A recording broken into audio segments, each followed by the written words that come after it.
This is Tom Kozlik from HilltopSecurities with a quick economic and municipal market update. This week, Milwaukee hosted the virtual Democratic National Convention that saw former Vice President Joe Biden accept his party's nomination. Next week is the Republican convention. On the economic side this week, we saw jobless claims climb back above the 1 million mark to 1.1 million for the week ending August 15th. This data release adds evidence to the stalling economic recovery narrative. Prior to the pandemic, jobless claims averaged 215,000 a week. Now, the 4-week moving average is just shy of 1.2 million just 6 months into the COVID-19 new normal.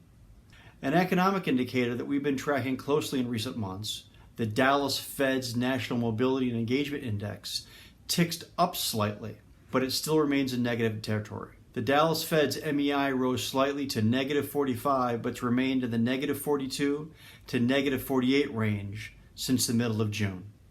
Congress has still not been able to extend the unemployment benefits that expired on July 31st.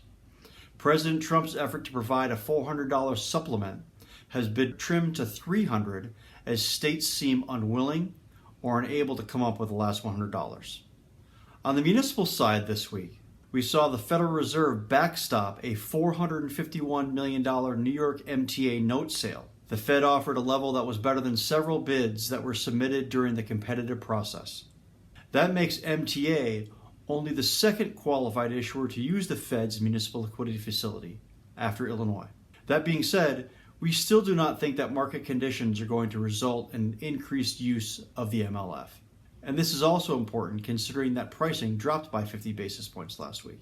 This week, we took a look at different scenarios where infrastructure-related legislation might become a reality before or even after the November election. There's a slight chance something could be included as part of the September 30th FAST renewal, but we think the best chance for infrastructure and for municipal bond-friendly legislation to become law would be under a scenario where former Vice President Biden takes the White House and Democrats take both chambers of Congress. Municipal inflows continued this week as we saw $1.8 billion of flows into municipal mutual funds per Lippert data released yesterday. This is the 15th week of positive flows into municipal funds totaling $23.2 billion.